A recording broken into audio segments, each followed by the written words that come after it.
सध्या कोणत्या गोष्टीवरून वाद सुरू होतील, कोणत्या क्षुल्लक गोष्टीला महत्त्व प्राप्त होईल सांगता येत नाही. तसंच काहीचं मागच्या महिन्यात घडलं होतं. स्टँड अप कॉमेडियन कुणाल कामरा यानं सादर केलेल्या एका कवितेवरून वाद निर्माण झाला. इतकंच नाही तर त्याचे पडसाद थेट अधिवेशनातही उमटले. मुख्यमंत्र्यांनी त्या कवितेची दखल घेतली आणि सध्या हे प्रकरण चर्चेत आहे. कुणाल कामरा संदर्भातील वाद न्यायालयात सुरू आहे. त्यातच आता या वादात आणखी एका पठ्ठ्यानं उडी घेतली आहे. त्याचं नाव आहे स्टँड अप कॉमेडियन वरुण ग्रोवर. वरुण ग्रोवरनं थेट कळीच्या मुद्द्याला हात घातलाय. सोबतच आपल्या शो आधी एक डिस्क्लेमर दिलाय की ज्याने तो सध्या प्रचंड चर्चेत आलाय. ग्रोवरनं आपल्या कॉमेडी शो आधी एक डिस्क्लेमर चालवलंय, ज्यात त्यानं सरळ सरळ कामराचं नाव न घेता राजकारण्यांना जोरदार टोला लगावलाय. त्यानं लिहिलंय, या शोमध्ये केवळ जोक्स आहेत. यात या जागेची काहीही चूक नाहीये. तसंच यात माझी देखील काही चूक नाही. चूक असेल तर ती वेळेची.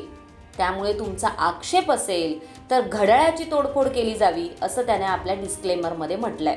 त्याने दिलेल्या या डिस्क्लेमरची सध्या जोरदार चर्चा आहे.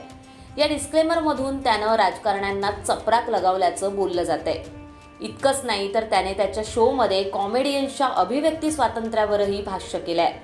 त्यामुळे कामराचं नाव न घेता त्याला अप्रत्यक्षरित्या पाठिंबा देणाऱ्या आणि सरकारच्या शालजोडीत लगावणाऱ्या या पठ्ठ्याची सध्या सर्वत्र चर्चा आहे. कामराबाबतचा वाद काय तो देखील जाणून घेऊया.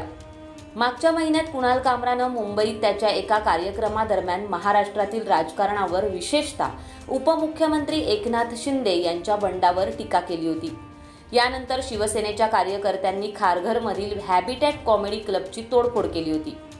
या प्रकरणात FIR दाखल करण्यात आला. कुणाल कामराने या प्रकरणी मद्रास उच्च न्यायालयातून अटकपूर्व जामीन घेतला आणि मुंबई उच्च न्यायालयात धाव घेतली. सध्या मुंबई उच्च न्यायालयात हे प्रकरण सुरू आहे.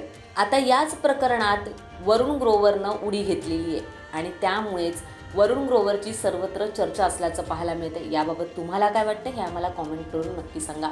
आणि असेच माहितीपर आणि नवनवीन व्हिडिओ पाहण्यासाठी माय महानगर लाईव्हला नक्की सबस्क्राईब करा.